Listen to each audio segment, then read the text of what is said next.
May 26, 1941. 21:10 hours, 300 miles west of Brest, France. The rain hammered against the fabric wings of the biplane as the pilot held his course through the storm. The Fairey Swordfish bucked and shuddered in the gale force winds. Each gust threatened to flip the aircraft over. The pilot gripped the stick with both hands, fighting to maintain altitude and heading. Through the open cockpit, visibility measured in yards, not miles. The rain drove horizontally, stinging like needles against exposed skin. The wind tore at faces, ice forming on goggles faster than pilots could wipe it clear. Leather flying suits, supposedly waterproof, had soaked through hours ago. Water ran down backs, pooling in seats. Hands were numb despite heavy gloves. Behind each pilot, observers and telegraphist air gunners huddled against the cold that had frozen the water in their bottles solid. The aircraft had been airborne for nearly 2 hours. 2 hours of fighting the storm, 2 hours of wondering if they would find their target, 2 hours of knowing that even if they did, survival was unlikely. Altimeters showed 800 feet. In these seas, that meant flying barely above the wave tops. Mountains of water rose 30 feet, sometimes 40. In the darkness, it was impossible to judge height accurately. More than one swordfish had flown into the sea while attempting low-level attacks. Below, somewhere in the darkness and the mountainous seas, steamed the most powerful battleship afloat, the Bismarck. 8 15-inch guns that could hurl 1-ton shells 22 miles. 50,000 tons of German naval might, protected by armour thick enough to shrug off shells from the Royal Navy's finest ships, 14 4.1-inch anti-aircraft guns, dozens of smaller caliber weapons, all aimed at stopping exactly what the British were attempting. And the weapon? A torpedo slung beneath a canvas-covered biplane that looked like it belonged in a museum, not in combat. A Fairey Swordfish, maximum speed 143 miles per hour with a good tailwind, open cockpit, fixed landing gear. Construction of metal tubes covered in fabric that could be pierced by rifle bullets. The Germans had laughed when intelligence reports described it. This relic from the First World War could not possibly threaten the pride of the Kriegsmarine. Yet in the next 2 hours, this obsolete biplane and 14 others like it would accomplish what the entire British home fleet could not. They would cripple the Bismarck and seal her fate. The story of how a supposedly worthless aircraft became the weapon that changed naval warfare forever begins not in the storm-tossed Atlantic, but in the quiet offices of the Fairey Aviation Company 7 years earlier, where designers were creating what would become the most unlikely hero of the Second World War, 1934, Hayes, West London. The drawing boards at Fairey Aviation Company held the blueprints for an aircraft that already looked outdated the day it was designed. The Fairey Aviation Company had earned its reputation building naval aircraft since 1915. Founder Charles Richard Fairey had established the company during the First World War. They understood what the Fleet Air Arm needed better than any other British manufacturer. Reconnaissance to spot for naval gunfire, torpedo delivery to sink enemy warships, the ability to operate from the pitching decks of aircraft carriers in all weather conditions, robust construction that could survive harsh maritime environments, simple maintenance that could be performed by ship crews with limited facilities. The company designation read TSR-2, standing for Torpedo Spotter Reconnaissance. The proposed design featured a biplane configuration powered by a single Bristol Pegasus 3M.3 radial engine producing 690 horsepower. 2 wings stacked above each other, braced with wires, and struts like aircraft from the previous war. An open cockpit where crew would face the elements at altitude. Winter patrols over the North Atlantic meant temperatures dropping to -20 degrees Celsius. Summer operations in the Mediterranean brought scorching heat. The crew would experience both extremes, fixed landing gear that created drag and reduced speed. But the fixed gear simplified carrier operations enormously. No hydraulic systems to fail, no complex mechanisms to jam at critical moments. The wheels were always down, always ready for landing. The whole structure built from steel tubing covered with fabric, doped tight and painted, like aircraft from the First World War. Modern fighters featured all-metal construction with stressed skin, monoplanes with retractable landing gear and enclosed cockpits. The comparison seemed damning. Critics in the Air Ministry questioned whether Britain should be building obsolete aircraft. Some argued for cancelling the programme entirely and waiting for more modern designs. At a time when sleek monoplanes were becoming standard worldwide, the Fairey Design Committee chose the biplane deliberately. This was not ignorance or conservatism. It was calculated engineering. Naval aviation demanded different priorities than land-based aircraft. Carrier operations dictated design choices that seemed backward to those unfamiliar with the constraints. Aircraft carriers in the 1930s had short flight decks. HMS Ark Royal, completed in 1938, had a deck only 720 feet long. Modern jet carriers have decks over 1,000 feet long. The Swordfish had to take off and land in less than half that distance on a deck that pitched and rolled in heavy seas. Carrier operations demanded slow landing speeds and short takeoff runs. The biplane's large wing area provided exactly that. The Swordfish could land at 67 miles per hour.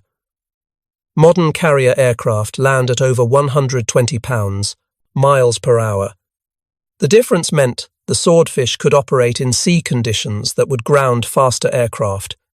The open cockpit, though uncomfortable, gave the observer unobstructed views for reconnaissance. Naval reconnaissance meant hours of searching vast expanses of ocean for enemy ships. The observer needed to see in all directions without obstruction. An enclosed cockpit with windows would create blind spots and reflections. The open cockpit was miserable in bad weather, but far more effective for the mission.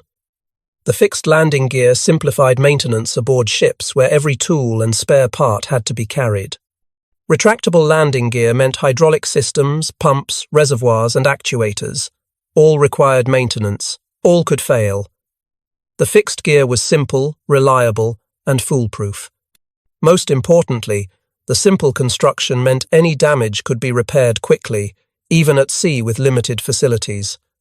Combat damage that would write off a modern aircraft could be patched on a Swordfish. Fabric could be sewn. Steel tubes could be spliced. The aircraft could be flying again within hours. The prototype first flew on April 17, 1934. Test pilot Chris Staniland pushed the aircraft through its paces over the Hampshire countryside. The plane handled beautifully, responsive controls, stable in flight, forgiving of pilot errors. It could lift a torpedo weighing over 1,600 pounds, yet still operate from short carrier decks. By 1935, the Air Ministry placed orders. The aircraft received its operational name, Swordfish. 68 aircraft were contracted initially. Production began at Fairey's Hayes factory in early 1936. The first operational aircraft joined the Fleet Air Arm in July 1936, with 825 Naval Air Squadron aboard HMS Glorious. The Swordfish replaced the aging Fairey Seal in reconnaissance roles and the Blackburn Baffin in torpedo bomber duties. Pilots who flew it immediately recognized its qualities. The aircraft was utterly reliable. Engines ran smoothly for hundreds of hours. The simple fabric construction could absorb extraordinary punishment. One pilot later recalled landing with over 200 bullet holes in the wings and fuselage. The fabric could be patched in hours. The Swordfish's crew called it the Stringbag, a nickname that would become famous. The name came from the British housewife's string shopping bag, common in the 1930s. Like those expandable bags, the Swordfish could carry an improbable variety of loads. One day it might carry a torpedo, the next, bombs and flares, then mines or depth charges. The versatility amazed ground crews. Production expanded rapidly. Fairey built 692 aircraft at their Hayes facility.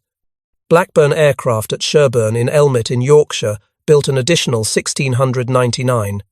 Total production reached 2,391 aircraft by the time production ended in August 1944. The Swordfish would remarkably remain in frontline service until VE Day in May 1945, outliving the Fairey Albacore that was designed to replace it. By September 1939, when Germany invaded Poland, the Fleet Air Arm operated 13 squadrons equipped with Swordfish. 268 aircraft stood ready. Most naval officers recognized the Swordfish was already obsolete. Modern monoplane fighters could fly twice as fast. But Britain had what it had, and the Swordfish would have to do. The world was about to discover that speed was not everything. April 1940. Norway. The Swordfish received its baptism of fire. Aircraft from HMS Furious attacked German ships anchored at Trondheim. Flying through Norwegian fjords, weaving between mountains, they pressed home their attacks against fierce anti-aircraft fire.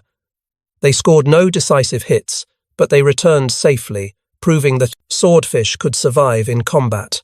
Then came June 10th, 1940. Italy entered the war. Benito Mussolini's declaration opened the Mediterranean theatre. The Regia Marina, Italy's navy, fielded 6 battleships, including some of the most modern vessels afloat. They threatened Britain's vital supply lines to Egypt and India through the Suez Canal. The Royal Navy faced a problem. Italian battleships outgunned most British ships in the Mediterranean. Direct naval confrontation risked heavy losses Britain could not afford. The solution had to be unconventional. Admiral Andrew Cunningham, commanding the Mediterranean fleet, began planning an audacious strike. If he could attack the Italian fleet in harbour, he might cripple their naval power before they could fully deploy it. The target was Taranto, the main Italian naval base in southern Italy. The plan was Operation Judgment. The weapon would be the Fairey Swordfish. November 11th, 1940. HMS Illustrious steamed 270 miles southeast of Taranto. In the hangar deck, 21 Swordfish were prepared for the most daring naval air attack yet attempted. Each aircraft was armed with either a single 18-inch Mark 12 torpedo or bombs and flares. The torpedoes had been specially modified with breakaway wooden fins to allow them to run in the shallow 30 to 40-foot depths of Taranto harbour. Standard torpedoes would have buried themselves in the mud. The modifications were experimental. No one knew if they would work. At 8:35 in the evening, the first wave of 12 Swordfish launched into the darkness. Lieutenant Commander Kenneth Williamson led the strike. His aircraft carried a torpedo. Behind him came 5 more torpedo bombers and 6 aircraft loaded with bombs and flares. The flare droppers would illuminate the target. The bombers would suppress anti-aircraft defences. The torpedo bombers would make the killing strikes. At 9:15, the second wave of 9 Swordfish launched. Lieutenant Commander John Hale led this group. 8 aircraft carried torpedoes. One turned back shortly after launch when its auxiliary fuel tank detached. 20 aircraft actually attacked Taranto that night, not 21. The flight took 90 minutes. The crews flew at 8,000 feet, navigating by stars and dead reckoning over the dark Mediterranean. Each observer hunched over his navigation table, calculating drift and ground speed. The pilots held steady courses, trusting their observers completely. 1 degree of error would mean missing the target entirely in the darkness over featureless ocean. Radio silence was absolute. Detection would mean failure. As they approached Taranto, they could see the harbour clearly despite the darkness. The Italians had obligingly left lights burning throughout the base and the surrounding city. Security concerns about spies evidently outweighed concerns about air attack. The Italian Navy did not believe the British would attempt a torpedo attack on a fortified harbour. Previous analysis suggested the water was too shallow for aerial torpedoes. The Italians were wrong on both counts. Barrage balloons floated above the harbour to deter low-level attacks, but only 27 were deployed instead of the planned 87. Strong winds that day had grounded most of them. The gaps in the balloon barrage gave the Swordfish clear approach paths they should not have had. Luck was favouring the attackers. The first wave arrived at 11:07. The flare droppers, flying high, released their magnesium flares. The parachute flares drifted down slowly, burning with intense white light. Night turned to day. Every ship in the harbour was suddenly visible in stark relief. The Italians were caught completely by surprise. Air raid sirens began wailing. Searchlights stabbed into the sky. And then the guns opened fire. The harbour erupted with anti-aircraft fire. Land batteries fired 13,489 shells during the attack. Ships added thousands more. The sky filled with tracers, explosive shells and shrapnel. Red, white and green tracers arced upward. Heavy shells burst in black puffs. The noise was deafening. The defending gunners had never faced an actual attack before. They had drilled, but drill is not combat. Their fire was intense, but not always accurate. They were shooting at slow-moving biplanes that jinked and turned unpredictably. The Swordfish pressed their attacks through the storm of fire. Williamson dove his aircraft toward the battleship Conte di Cavour. At 30 feet altitude and 200 yards range, he released his torpedo. The torpedo ran true, striking the ship below the waterline. The explosion tore a massive hole in the hull. Conte di Cavour settled onto the harbour bottom, partially sunk. Williamson's aircraft was hit by anti-aircraft fire. He and his observer, Lieutenant Norman Scarlett, survived the crash and were captured. Lieutenant Neil Kemp attacked the new battleship Littorio. His torpedo struck home. Then Lieutenant Charles Lamb made his run on Littorio. Another hit. The battleship was taking water fast. The second wave arrived shortly after midnight. More flares lit the harbour. More anti-aircraft fire filled the sky. Lieutenant Gerald Bailey dove toward the cruiser Gorizia. His aircraft was hit and crashed in flames. Bailey and his observer, Lieutenant Henry Slaughter, were killed. But the other torpedo bombers pressed their attacks. Littorio took a third torpedo hit. The battleship Caio Duilio was struck by one torpedo and began listing. By 2:39 in the morning, it was over. 20 Swordfish had attacked the main base of the Italian battle fleet.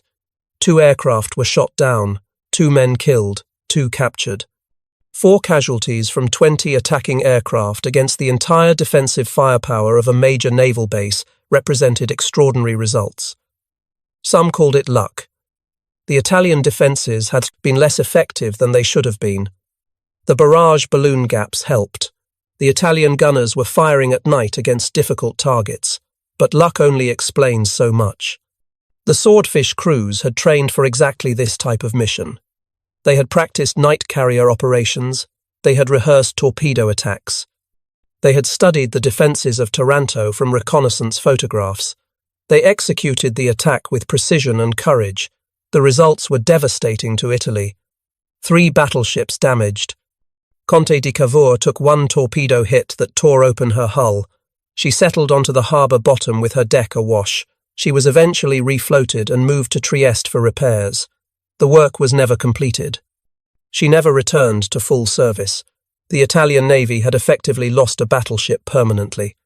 Littorio was hit by 3 torpedoes and nearly sank.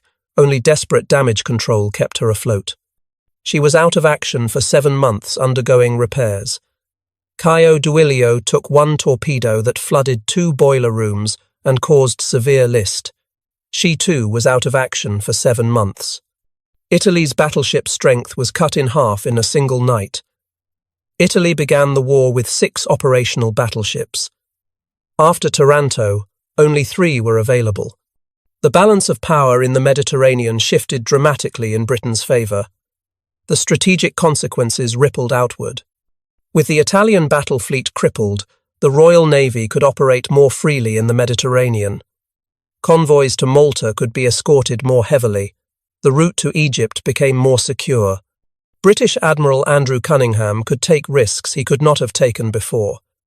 The Italian Navy became more cautious, less willing to risk its remaining battleships in direct confrontation. Italian naval strategy shifted to preserving the fleet rather than using it aggressively. The raid had strategic consequences far beyond the Mediterranean. Japanese naval planners studied the attack intensely. The Japanese naval attaché visited Taranto in January 1941 to examine the damage and interview Italian officers. The lessons learned at Taranto informed the planning for Pearl Harbor 11 months later. Shallow water torpedo attacks were possible with proper modifications. Battleships in harbour were vulnerable to air attack. A bold carrier strike could cripple an enemy fleet before it could respond. All these lessons from Taranto appeared at Pearl Harbor. The Taranto raid proved that aerial torpedoes could devastate capital ships in harbour. It validated carrier aviation as a decisive offensive weapon. And it demonstrated that the obsolete-looking swordfish, in the hands of skilled crews, could accomplish what seemed impossible. But Taranto was merely the beginning. 6 months later, the swordfish would face an even greater challenge, May 1941. The Bismarck sortied into the Atlantic. The newest and most powerful battleship in the German fleet displaced 50,300 tons fully loaded. 8 15-inch guns in 4 twin turrets, 12.6-inch armour belt. Maximum speed of 31 knots. The ship was designed to break out into the Atlantic shipping lanes and wreak havoc on the convoys supplying Britain.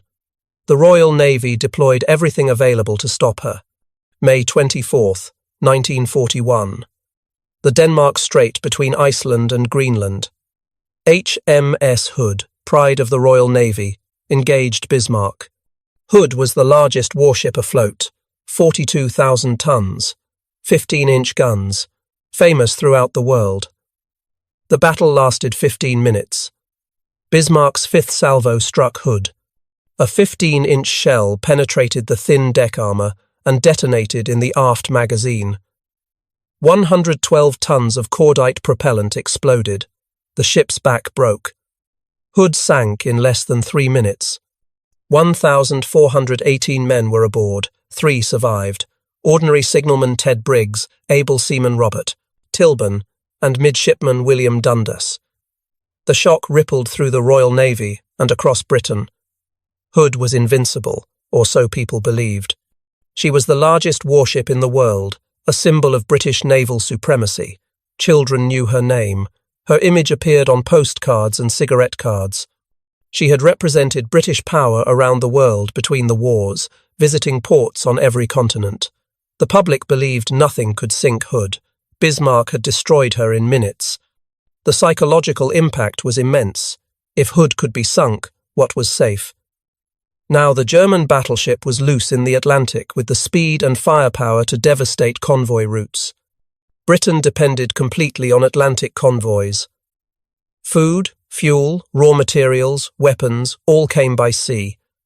The convoys were escorted by destroyers and corvettes that had no chance against a battleship. Bismarck could slaughter merchant ships faster than they could be replaced. The lifeline to America could be cut. Starvation could force Britain to surrender within months. Every available British ship was ordered to hunt Bismarck down. Battleships steamed from multiple directions. Cruisers formed search lines. Destroyers rushed to join the hunt. But finding one ship in the vast Atlantic was nearly impossible. Radar was primitive. Air search was limited by range. The ocean was simply too large. And even if found, Bismarck might outrun or outfight her pursuers. She was fast, heavily armoured, and powerfully armed. Direct engagement would cost lives and ships. The Admiralty needed a way to slow the battleship down, damage her machinery, jam her steering, reduce her speed enough that the pursuing battleships could catch her. They needed the fleet air arm. They needed the Swordfish. HMS Victorious was operating with the home fleet searching for Bismarck. The carrier embarked 825 Naval Air Squadron, the same unit that had struck at Taranto. Their commanding officer was Lieutenant Commander Eugene, Esmonde. On the evening of May 24th, Bismarck was located. Admiral John Tovey, commanding the home fleet, ordered Victorious to launch a strike. At 10 p.m., 9 Swordfish took off into deteriorating weather. Esmonde led the formation. The target was 120 miles away. The weather was appalling. Low clouds, rain squalls, rough seas. The Swordfish pressed on. Just after midnight, they found Bismarck. The battleship was steaming at high speed, her anti-aircraft guns ready. The Swordfish attacked from different angles to split the defensive fire. They dove through a storm of shells. Tracers arced across the night sky. Explosions bracketed the slow-moving biplanes. Lieutenant Percy Gick, flying in aircraft 5F, released his torpedo. The weapon ran true and struck Bismarck amidships on the starboard side. The explosion was visible to all the Swordfish crews. But the torpedo hit the armor belt. The damage was superficial. Bismarck's thick armor protected her. However, the impact ruptured fuel tanks, causing an oil leak. The leak would help British forces track the battleship over the next 2 days. All 9 Swordfish returned safely to Victorious despite the heavy fire. The attack had not stopped Bismarck, but it had demonstrated that the Swordfish could reach and attack even the most heavily defended target. For 2 days, the Royal Navy hunted Bismarck across the Atlantic. The battleship was damaged, leaking oil, but still dangerous. On May 26th, a Catalina flying boat relocated the ship. She was heading for the French coast and safety. If Bismarck reached Brest with its air cover and coastal defences, she would escape. Admiral Tovey's battleships were too far away to intercept before Bismarck reached French air cover. Only one force was close enough. HMS Ark Royal. The carrier raced to intercept. But the weather was deteriorating into a full gale. Launching and recovering aircraft would be extremely dangerous. Attacking in such conditions seemed suicidal. But there was no choice. This was the last chance to stop Bismarck. At 1450 hours, 15 Swordfish from 810, 818, and 820 squadrons launched from Ark Royal. The carrier was pitching and rolling violently. The flight deck rose and fell 40 feet. Launching was hazardous. Several aircraft nearly crashed on takeoff. They formed up and headed toward the target. Due to a radar contact confusion, they initially attacked the British cruiser HMS Sheffield by mistake. Fortunately, the torpedo's magnetic detonators malfunctioned in the rough seas and exploded prematurely. Sheffield was not hit. The Swordfish returned to Ark Royal. The mistake was embarrassing but ultimately fortunate. The magnetic detonators were clearly unreliable. The torpedoes were switched to contact detonators for the next strike. At 1910 hours, 15 Swordfish launched again. The weather had worsened dramatically. Winds approached 60 miles per hour with gusts even stronger. Rain reduced visibility to near zero. Some pilots could not see the wingtips of their own aircraft. Waves reached 40 feet, creating mountains of water that rose higher than the Swordfish flew. The pilots could barely see their instruments in the gathering darkness. Water streamed into open cockpits, soaking instruments and making the compasses difficult to read. Flying in such conditions was normally prohibited as suicidally dangerous. Aircraft were simply not designed to operate in such weather. Control could be lost at any moment. Structural failure was a constant risk. Collision with the sea in darkness was probable. But this was not a normal situation. The future of the war might depend on the next 2 hours. If Bismarck escaped, the consequences were unthinkable. The Swordfish flew through the storm toward Bismarck. Each pilot fought his own private battle with the elements. Sub-Lieutenant John Moffat was among the pilots. He later recalled that he could barely control his aircraft. The buffeting was so severe he thought the wings might tear off. Every gust threatened to flip the biplane inverted. Water streamed into his open cockpit, soaking him completely. His hands were numb on the controls despite thick gloves. His observer and air gunner huddled behind him, equally soaked, equally cold, equally terrified. Visibility was measured in yards. The formation was impossible to maintain. Each aircraft flew alone through the storm, navigating independently. Some pilots wondered if they would find the target. Others wondered if they would survive the weather regardless. The fabric wings flexed and strained. The steel tube framework groaned, but the Swordfish held together. The robust construction that looked so antiquated was proving its worth. At approximately 20:05, they found Bismarck. The battleship was silhouetted against storm clouds, her guns already firing. The Swordfish attacked from multiple directions. The slow speed that made them obsolete now became an advantage. Bismarck's anti-aircraft guns were designed to track fast modern aircraft. The Swordfish's slow approach confused the fire control systems. Shells burst around them, but the evasive maneuvering in the rough weather made accurate fire nearly impossible. The pilots pressed their attacks to point-blank range, less than 1,000 yards. Some even closer. They released their torpedoes and turned away through the storm of fire. At least 2 torpedoes struck Bismarck. One hit amidships on the port side, causing relatively minor damage. The armour held, flooding was contained. This hit would not stop the battleship. The second torpedo hit aft, near the stern. This was the critical strike. The explosion jammed the battleship's rudder at approximately 12 degrees to port. The massive rudder, designed to turn 50,000 tons of warship, was locked in position. The steering gear room flooded rapidly. Damage control. Parties rushed to the scene. They found the compartment flooded, the machinery wrecked, the rudder immovable. Bismarck's captain, Ernst Lindemann, immediately ordered emergency steering procedures. The engines could be used to steer by varying power to the 3 propeller shafts. This worked for slow-speed maneuvering, but was nearly useless at sea speed. The battleship began steaming in circles, unable to maintain course. Divers were sent down to examine the rudder.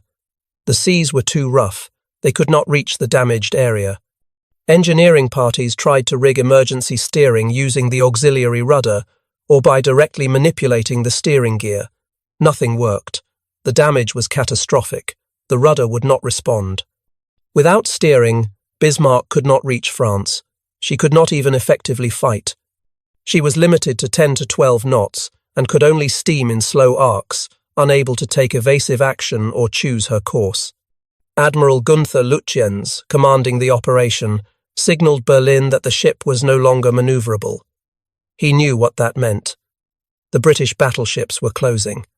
Without steering, Bismarck was doomed.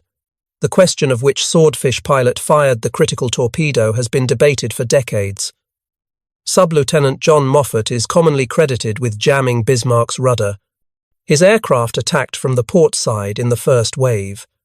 However, when James Cameron led a diving expedition to examine the Bismarck wreck in 2002, the physical evidence was puzzling. The torpedo damage to the steering compartment was on the starboard side. Only 2 pilots attacked from starboard. Sub-Lieutenant Kenneth Pattison and Sub-Lieutenant Douglas Godfrey Fawcett. The actual pilot who fired the rudder-jamming torpedo may never be conclusively identified. Multiple torpedoes hit. Any one of several pilots might have fired the decisive weapon. What matters is that collectively, the Swordfish crews accomplished their mission. Moffat himself never claimed credit at the initial debriefing. The popular attribution came later. All 15 Swordfish returned safely to Ark Royal despite the appalling conditions and heavy fire. Landing on the pitching carrier deck in darkness and storm was as dangerous as the attack itself. But every aircraft made it back. Every crew survived. The next morning, May 27th, British battleships caught up with Bismarck.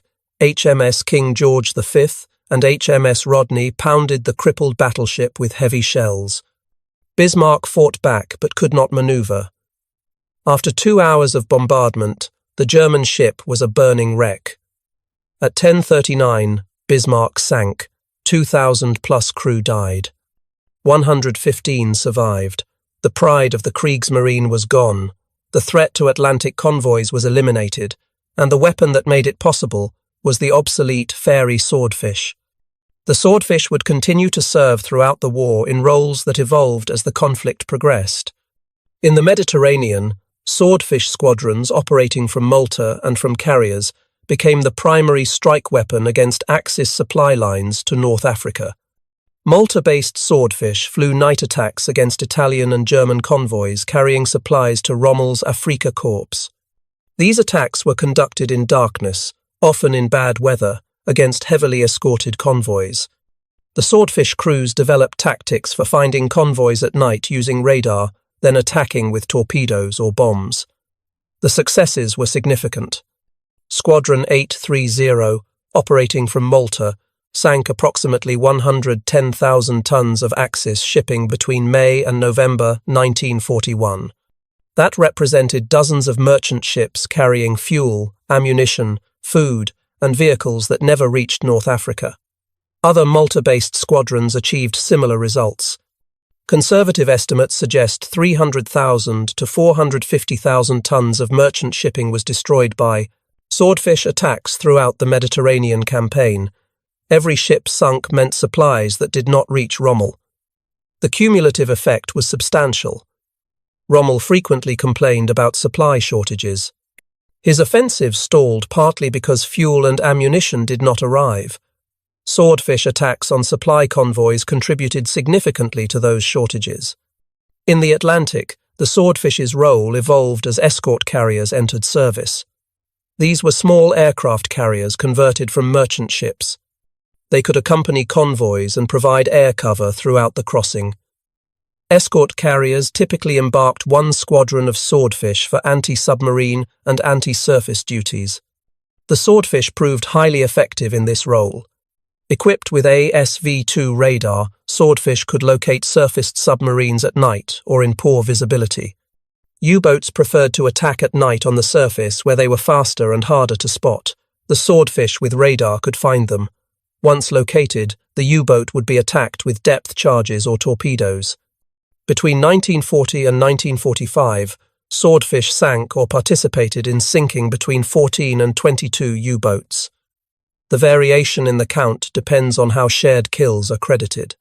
Some U-boats were attacked by multiple aircraft or ships. Some were damaged by Swordfish but sunk by other forces. Notable anti-submarine successes included several firsts. U-64 was sunk on April 13, 1940 by Swordfish from HMS Ark Royal. This was the first U-boat sunk by the Fleet Air Arm. The aircraft, flown by Captain Richard Partridge of the Royal Marines, caught the submarine on the surface in Norwegian waters and sank it with bombs. U-752 was sunk on May 23, 1943 by a Swordfish from 819 Squadron flying from HMS Archer. This was the first U-boat sunk by air-launched rockets. The Swordfish was carrying 8 60-pound rocket projectiles under the wings. The rockets proved highly effective against submarines. They could be fired from longer range than depth charges and were more accurate. In September 1944, Swordfish from HMS Vindex sank 4 U-boats in a single patrol. U-344 on January 31st, U-765 on May 6th, U-960 on May 19th, U-1194 on June 24th.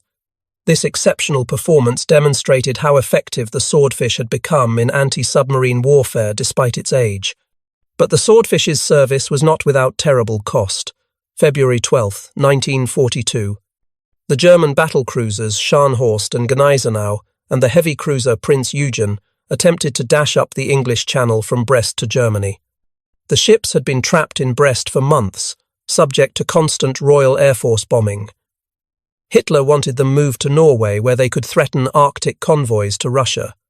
The Channel Dash, Operation Cerberus to the Germans, was a bold move. The narrowest part of the channel was only 21 miles wide. The German ships would have to steam through waters dominated by British naval and air forces. The risks were enormous, but the alternative was to remain in Brest under constant attack. The Royal Navy and Royal Air Force were determined to stop the dash. If the German ships could be sunk in the channel, it would be a major victory. Plans were made for coordinated attacks by destroyers, motor torpedo boats, bombers, and torpedo bombers. 6 Swordfish from 825 Naval Air Squadron were assigned to the torpedo attack.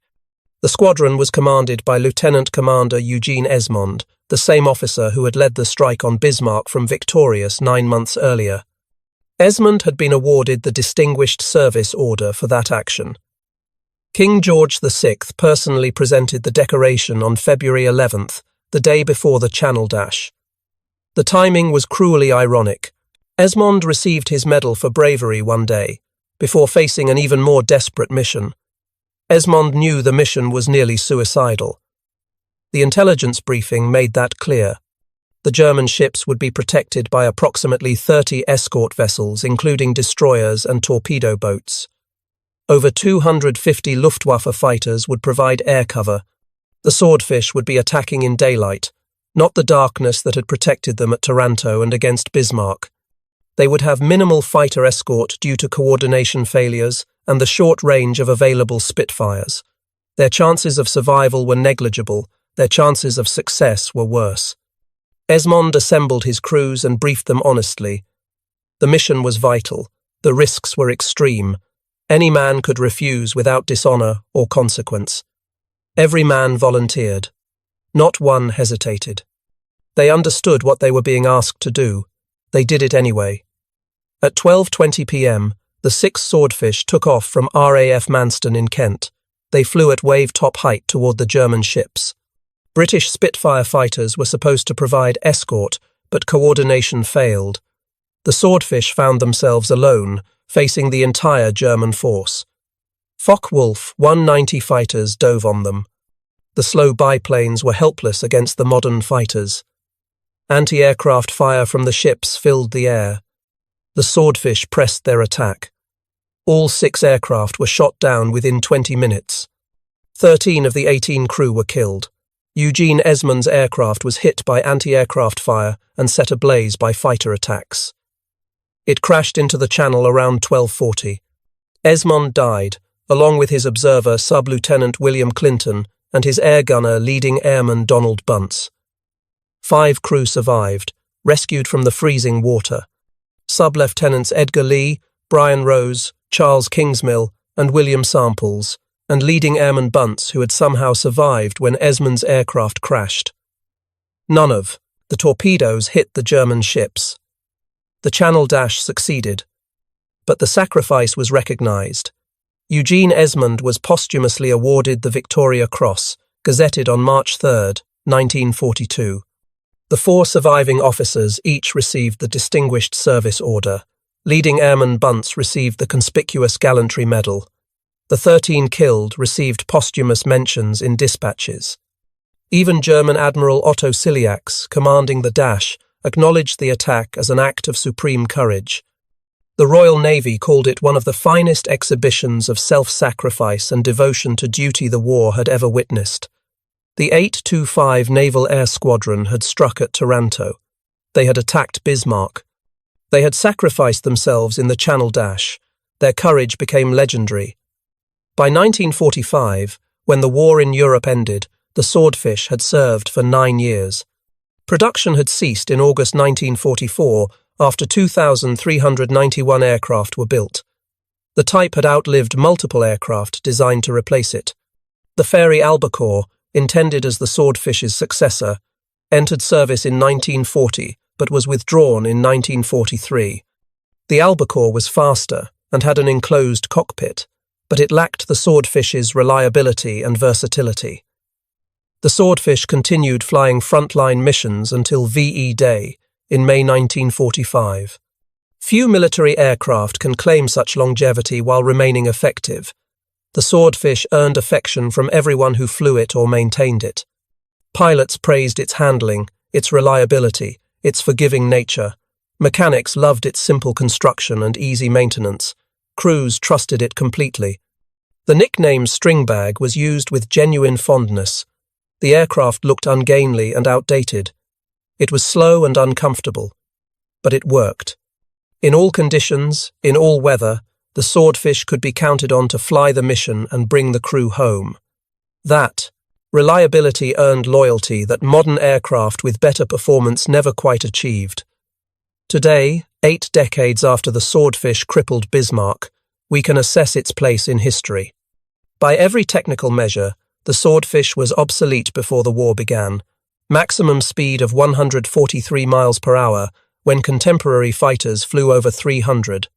Open cockpit when enclosed cockpits were standard. Fixed landing gear when retractable gear was normal. Fabric construction when metal was universal. A biplane when monoplanes dominated. Yet this obsolete aircraft achieved victories that changed the course of the war.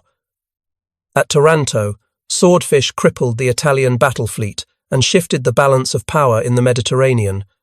Against Bismarck, Swordfish delivered the attack that sealed the fate of Germany's most powerful battleship. Throughout the war, Swordfish protected convoys, sank U-boats, attacked shipping, and performed every mission asked of them. The key was never the aircraft. The key was always the people who flew it. The Swordfish was just fabric and wire and steel tubing. But the men who flew it were extraordinary. They were superbly trained. The Fleet Air Arm maintained rigorous standards. Pilots mastered instrument flying, navigation, torpedo attacks, and carrier operations. Observers became expert navigators and bombardiers. Airgunners learned to fight off attacks while operating their radios. The training was intense, comprehensive, and continuous. The air crews were deeply motivated. They understood the stakes. Britain stood alone for much of the war. Every mission mattered. Every attack counted. Failure meant defeat. Success meant survival. The motivation was existential. The tactics were innovative. Rather than lament the Swordfish's limitations, the Fleet Air Arm exploited its strengths. Night attacks where speed mattered less. Low-altitude approaches below radar coverage. Coordinated strikes from multiple angles to overwhelm defenses. Using the slow speed to confuse anti-aircraft fire control systems, the tactics turned weaknesses into advantages. The determination was absolute. Swordfish crews pressed attacks through defensive fire that should have been suicidal. They flew missions in weather that grounded other aircraft. They maintained formation when conditions were nearly impossible. They completed missions when survival seemed unlikely. That determination made the difference between failure and success. Superior people using adequate tools will defeat adequate people using superior tools. The principle applies far beyond military aviation. In any field, human factors matter more than technology. Training, motivation, innovation, and determination trump specifications. The Germans had Bismarck, the most powerful battleship afloat. They had superior technology, but they did not have superior people at the decisive moment. The Swordfish crews, flying obsolete aircraft, possessed the skill and courage to accomplish what seemed impossible. Britain in 1941 could not match German technology across the board. British tanks were inferior to German tanks. British fighters were roughly equal to German fighters. British bombers had less range than needed, but Britain could train superior crews and develop superior tactics. The Swordfish program exemplifies this approach. Take the aircraft you have, train the crews to excellence, develop tactics that work, apply them with determination, accept the risks, complete the mission. The approach worked. When the war ended, the men who flew the Swordfish returned to civilian life, carrying memories of extraordinary experiences. They had flown obsolete aircraft into seemingly impossible situations and prevailed. They had faced death repeatedly and survived. They had accomplished things that would seem fictional, if not thoroughly documented. Their legacy extends beyond their combat achievements. The Swordfish crews demonstrated that technological inferiority need not mean defeat. They proved that well-trained, highly motivated people can overcome material disadvantages. They showed that courage and skill matter more than specifications. These lessons remain relevant 8 decades later. In an era obsessed with advanced technology, the Swordfish story reminds us that human factors determine outcomes. Organizations invest heavily in equipment while sometimes neglecting training, maintenance, and morale. The Swordfish experience suggests this is backwards. Invest in people first. Superior people will find ways to make adequate equipment effective. The Fairey Swordfish entered service in 1936, already outdated. It remained in service until 1945, outlasting aircraft designed to replace it. It achieved victories that changed history. It earned the affection and respect of everyone associated with it. The Stringbag, slow, ungainly, obsolete, but deadly effective in skilled hands, the Germans laughed at Britain's outdated biplane. Until torpedoes from that biplane crippled Bismarck and sealed her fate. Then the laughter stopped. The world learned what the Fleet Air Arm already knew. The Swordfish, for all its limitations, was exactly the weapon Britain needed when it was needed most. That is the legacy of the Fairey Swordfish and the remarkable people who flew it into history.